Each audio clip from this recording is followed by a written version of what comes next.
बिस्मिल्लाहिर्रहमानिर्रहीम। अस्सलाम वालेकुम दोस्तों आज बात करेंगे अमरूद की सीज़नल कटिंग की।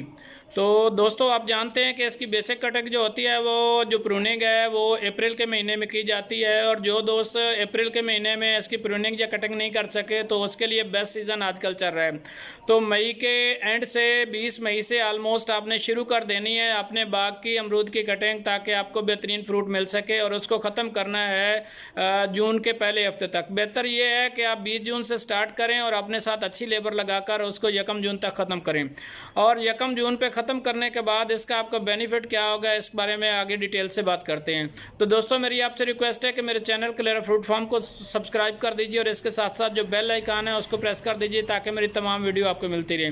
तो दोस्तों चलते हैं बाग के अंदर और आपको बताते हैं कि बेहतरीन फ्रूट हासिल करने के लिए या आगे लगातार आपको पूरे साल के लिए फ्रूट हासिल करने के लिए किस तरह से इसकी कटिंग ज़रूरी है और इसके साथ साथ इसको क्या क्या खाद देनी है और किस तरह से इसकी फर्टिलाइजेशन करनी है ताकि आपका जो बाग है वो बेहतरीन फ्रूट ले और आपको उसका बेनिफिट मिले और मुनाफा ही मुनाफा हो। तो आओ दोस्तों चलते हैं बाग के अंदर और इसको मज़ीद कंटिन्यू करते हैं। जी दोस्तों इस वक्त हम अमरूद के बाग के अंदर मौजूद हैं और मैंने कटिंग स्टार्ट की हुई है। ये प्रूनिंग हो रही है, आपके सामने है। ये सारी प्रूनिंग जिस तरह से होती है आप जानते हैं। प्रूनिंग के लिए 2-3 टूल्स यूज़ होते हैं, इसके लिए 2-3 कटर यूज़ होते हैं और इसके साथ साथ आरी को भी हम यूज़ करते हैं। जो बड़ी शाखें काटने के लिए हम आरी का इस्तेमाल करते हैं। तो दोस्तों ये आपके सामने हम लोग जो है एक पौधे की कटिंग कर रहे हैं। ये मेरा 6 साल पुराना पौधा है और इसके जनाब भरपूर फूल जो है और फल ये दे रहा है इस वक्त। तो आप जानते हैं कि जो प्रूनिंग और कटिंग होती है वो हयात होती है, ज़िंदगी होती है पौधों के लिए। और उसके साथ साथ जो नई शाखें निकलती हैं उसके साथ बेहतरीन फ्रूट आता है और नए फूल लगते हैं। और गर्मियों में आप जानते हैं कि सबसे बड़ा प्रॉब्लम ये भी आता है कि फूलों के साथ साथ जब आपका फ्रूट तैयार होता है तो उसके अंदर जो है सुंडी पड़ जाती है और सुंडी का भी प्रॉब्लम आता है। तो इन सारी चीज़ों के बारे में आज डिस्कस करेंगे। पहले मैं आपको एक और बात भी बताना चाहता हूं कि अगर आप अप्रैल में प्रूनिंग नहीं कर सके, अपने बाग की कटिंग नहीं कर सके तो परेशान होने की ज़रूरत नहीं है। आप मई के एंड पे कर सकते हैं। अगर आप मई के एंड पे भी नहीं कर सके तो अभी भी टाइम है। आज जो है 14 जून है, तो अगर आप आज से भी स्टार्ट करते हैं तो कोई मसले वाली बात नहीं। लेकिन कोशिश कीजिए कि अगले 3-4 दिनों में आप अपनी कटिंग कम्प्लीट कर लें, प्रूनिंग जो है अमरूद की वो कम्प्लीट कर लें। और इसके साथ साथ आपने 15 से 20 दिन का लगातार वक्फा देना है। क्या करना है, कटिंग करने के बाद 15 से 20 दिन का आपने वक्फा देना है। और वक्फा देने के बाद आपने इसको जो है इसकी गोडी करनी है और इसको खाद देनी है। तो दोस्तों ये चीज़ें आप समझते हैं, आप इस चीज़ को जानते हैं कि कोई परेशानी वाली बात नहीं। अगर आपने इसकी कटिंग नहीं कर सके तो इसमें टेंशन लेने की कोई बात नहीं है, क्योंकि बहुत सारी मसरूफियात साथ साथ जो है अप्रैल मई में आपकी गंदम की फसल भी चल रही होती है और इस सिचुएशन में आपके पास टाइम निकालना खासा मुश्किल हो जाता है। तो दोस्तों इसकी बेहतरीन कटिंग का जो टाइम है वो ये है कि अगर आप अप्रैल में नहीं कर सके तो मई के एंड पे स्टार्ट कर लें। 20 मई से आप कटिंग इसकी स्टार्ट करें और उसको कंटिन्यू करते चले जाएँ और कोशिश करें कि 20 मई से 30 मई के दौरान इसको ख़त्म कर लें। तो दोस्तों जब आपने कटिंग स्टार्ट करनी है तो इन 10 दिनों में अच्छी लेबर लगाएं। जो एक्सपर्ट लोग हैं, जो कटिंग को जानते हैं, उन लेबर के साथ काम करें और इसके साथ साथ इसको कंप्लीट करें।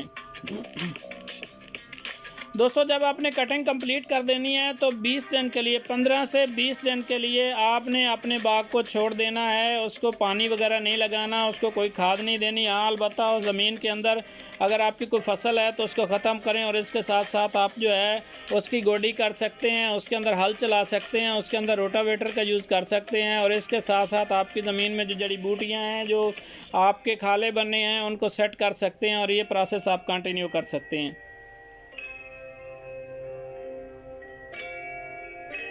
दोस्तों इसके साथ साथ ये ऑब्जेक्टिव भी होता है कि साथ साथ आपको दूसरे लफ्ज़ों में कि अपने बाग को सोका देना है। सोका देने का मकसद ये होता है कि आपके बाग की जो ग्रोथ है वो रुक जाए और उसके साथ साथ जब आप इसको खाद दें, इसको साथ साथ नया पानी दें तो उस वक्त इसकी ग्रोथ स्टार्ट हो जाएगी।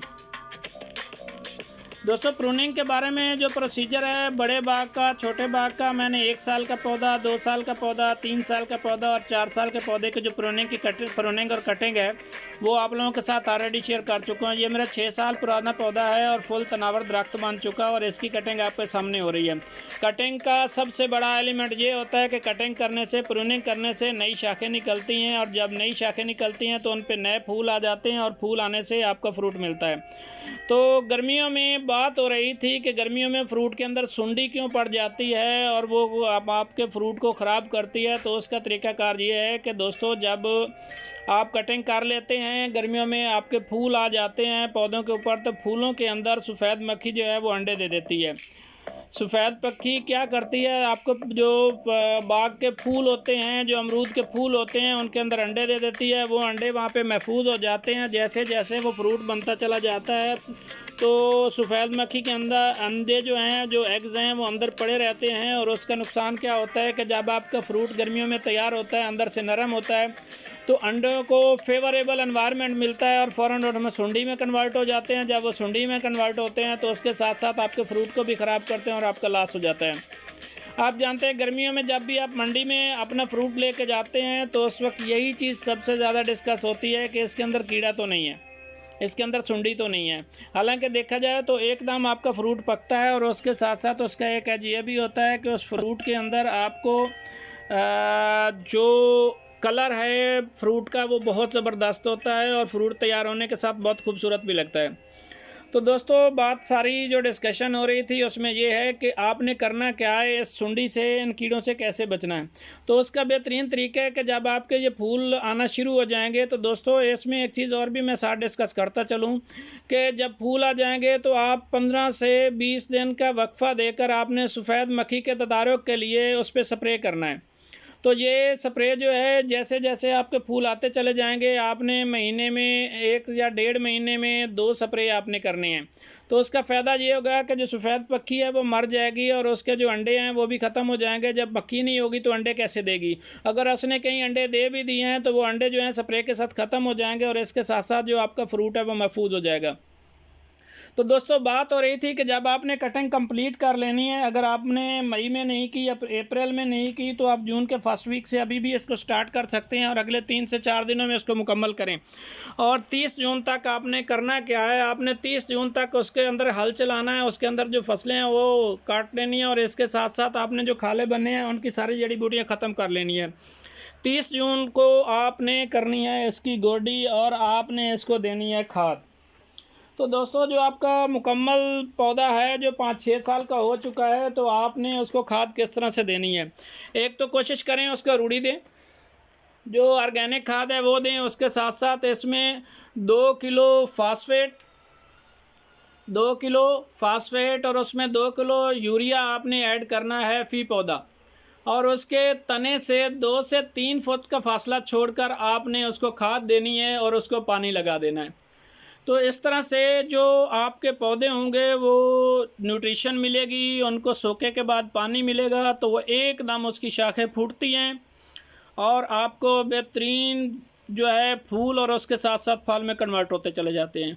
तो दोस्तों अप्रैल से आपने ये काम स्टार्ट किया था, अप्रैल में नहीं कर सके तो मई में कर लीजिए, महीने में नहीं किया तो जून में इसको कंप्लीट कीजिए और ये अगस्त से आपका फ्रूट स्टार्ट हो जाएगा, आपका फ्रूट तैयार हो जाएगा, आप उसको तोड़ें और मंडी में ले जाएं। तो दोस्तों सफ़ेद मक्खी का स्प्रे ज़रूर कीजिएगा वरना आपके फ्रूट में सुंडी पड़ सकती है। दोस्तों उम्मीद है मेरी ये वीडियो आपको पसंद आई होगी। अगर पसंद आई है तो लाइक कीजिए और शेयर कीजिए और कमेंट्स ज़रूर कीजिएगा।